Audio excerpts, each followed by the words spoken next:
بل نړیوال خبر دا دی چې امریکایانو هغه د واکنش سریع یا د تیز عمل قوا چې ده بریدګر قوا چې ده 3500 تنه چې سیمې ته راوستي دي. د دې په متعلق وایي چې دا ما په دې لپاره دا قوا دلته لېږلې ځکه دا خو د کوماندو خطه ده، پراشوټ والا چې یو ځای کې ډیسانټ کېږي، کوزیږي، خپل عملیات کوي او ډېر زر وځي. نو دی وایي چې دا موږ دې ته لېږلې دي چې دا 500 کیلو یورانیم چې دي دا دوی راوخلي او بیرته راووځي. او دا یې ورسره څنګ کې ویلي دي چې موږ ته معلوم دي چې دا 500 کیلو کوم ځای کې دي، لیکلي چې دا د اصفهان کې د غره په لمن کې یو ځای کې پټ کړلی شوي دي او موږ دا به ترلاسه کړو او دا به راوباسو. چې دا 500 کیلو په چیش کې دی اوچتې وړي، ځکه چې دا د سریع قوا چې ده، تیزه قوا چې ده، دا خو انفرادي کار کوي، دا خو 500 کیلو نشي جګولی، دی راکوزیږي، عمل کوي، بیرته تیاره کې کینی، تختی. نو په دې رقم کې دوی به څه دلته داسې اقدام وشي کولی چې دا ځان سره دا مواد وباسي او ویسي. دا خو 500 کیلو دي، یو پاو دو پاو خو نه دي که نه.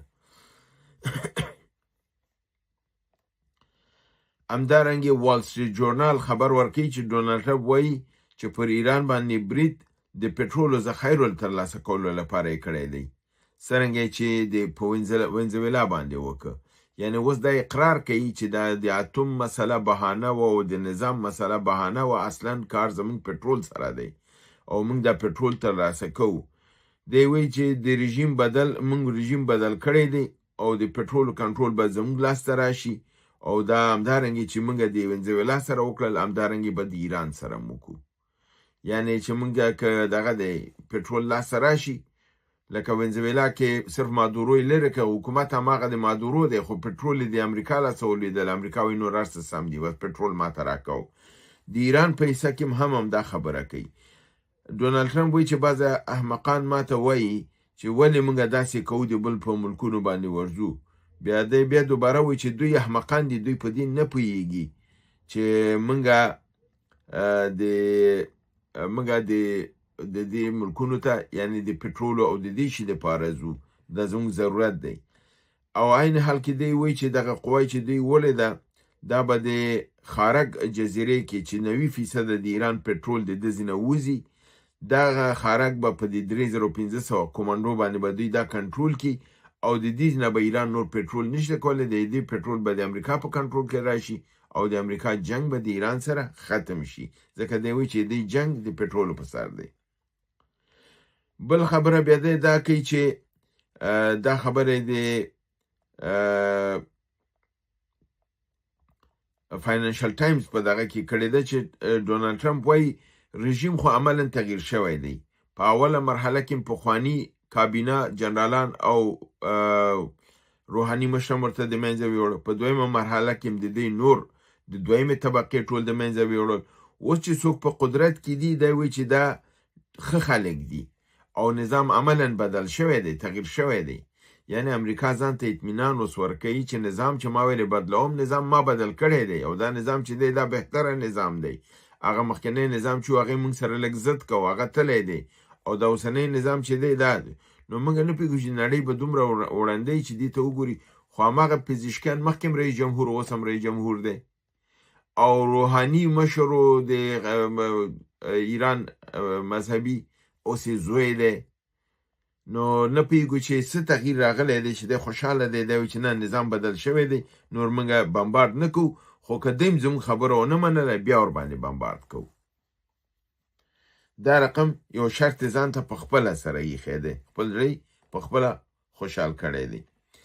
همدارنګې داسې خبرونه هم راځي چې دی وایي چې ډونالډ ټرمپ ویلو نور ټول هم د منځه وړي دي، یو دانه د پخوانیو نه پاتې دی او دغه یو دانه هم چې وطرفته شي نور میدان بالکل صاف دی. یو دانه ناست دی چې هغه اوس هم مشکلات جوړوي. هغه یو دانه نه فکر کوم چې هدف باقر قالیباف دی او ویل کېږي چې باقر قالیباف باندې هم دی هدف پرون وهلی دی او شهید کړی دی، خو خبرې ما په ایرانی میډیا کې لا تر اوسه نه ولیدلی، خو دا په یو بله میډیا کې مې دا خبر ولیده، راوامې خیسته، نو سبا پورې به معلوم شي دا واقعیت دی که نه دی.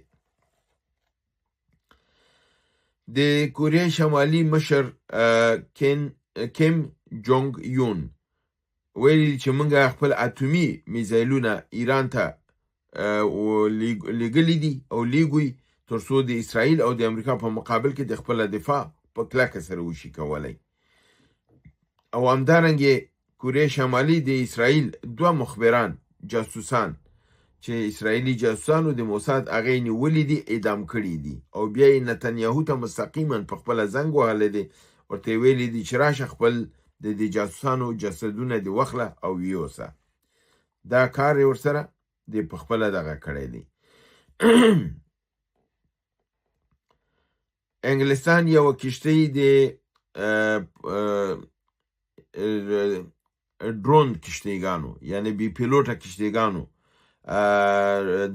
دغې ته لیږلې ده خلیج فارس سیمې ته ترڅو د تنګې هرمز په دغه کې که هلته ماینونه پخ شي نو زر تر زره دا وشي کولی هغه پاک کړي او له منځه ویسي.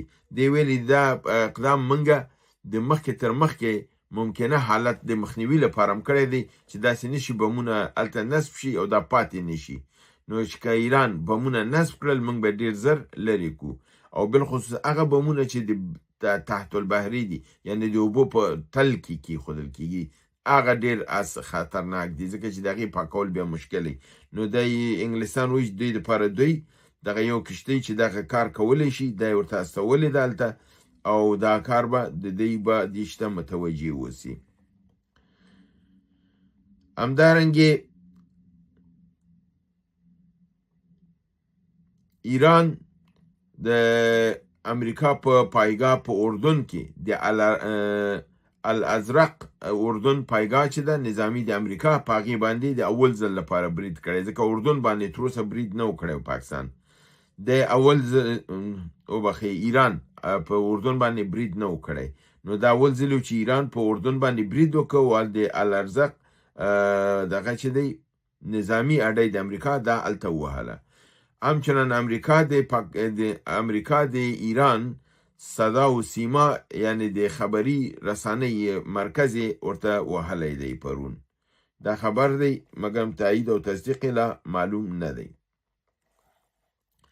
همدارنګه د امریکا په وزارت خارجه په ویبپاڼه کې د مارکو روبیو یعنی وزیر خارجه د خوانه دا یو دغه لیکل شوی دی. دی ویلی دی چې زمونږ ښکاره اهداف په ایران کې چې کوم یو دي هغه دغه څلور دي او مونږ دې باندې لګیا و کارم کوو او دا مونږ ترلاسه کړي دي. دا اهداف اول هدف کاملا له منځه وړل د ایران د هوایي قوا د ایران هوایي قوا کاملا له منځه وړو. دویم کاملا ختمول د هغې د بحریه قواو د بحري قواو ختمول. دریم د دوی د میزایلونو صلاحیت او قدرت کاملا ختمول او له منځه وړل چې د دوی سره نور دا صلاحیت پاتې نشي. او څلورم کاملا له منځه وړل د دوی هغه ټولو فابریکو او تولید چې دوی میزایل اسلحه پهباد یعنی درون دا هر شی چې تولیدوي دا به ټول کاملا له منځه ځي. او آخري خبر زما د نن ورځې تاسو لپاره دا دی چې چین وایي چې دی د جنگ د حالت نه دونه تشویش کې نه دی لکه مابعد د جنگ نه چې دی په تشویش کې دی ځکه چې دغه ماته چې امریکا او اسرائیل خوري ممکن چې امریکا روغه پاتې نشي هغه وایي او که امریکا د منځه ځي دا چین ته ډېر زیات نقص کوي او نړیوال امنیت برهمه کیږي. نو دا په دې رقم سره تیزه توګه باندې د امریکا د منځه تلل هغه وایي چې دا زمونږ په خیر نه دی دې لپاره تشویش کې دی او دی وایي چې دغه نقص مونږ ته را رسیږي باید هر ته بدلون چې راځي تدریجي او په دغې توګه باندې چې هغه یعنی هغې خطر دومره نه چې ټول سیستمونه د نړۍ او د منطقې خراب کړي. نو دا د دوی خپل یو تصور دی ممکن چې درستی پکې ممکن چې درست نه خو دوی دا فکر کوي چې دغه حالت دوی ته خطر دی. او د مارکو روبیو خو تاسو واورېدل چې د هغې په نظر هوایي قوا بحري قوا د هغې میزایلونه او د هغې فابریکې ټولې دوی ختمې کړي دي دوی خپل اهداف ترلاسه کړي دي. واقعیت دا نه دی واقعیت کاملا برعکس دی او څومره چې خرابۍ په اسرائیل باندې هلته شوی بل ځای کې نه دی شوی. هیله ده چې برنامه وګورئ، خوښ کړئ، دوستان سره شریکه کړئ. تر بل برنامې چې بیا ستاسو حضور ته حاضرېږم، تاسو په لوی پروردګار د عالمینو سپارم. وما علینا الا البلاغ.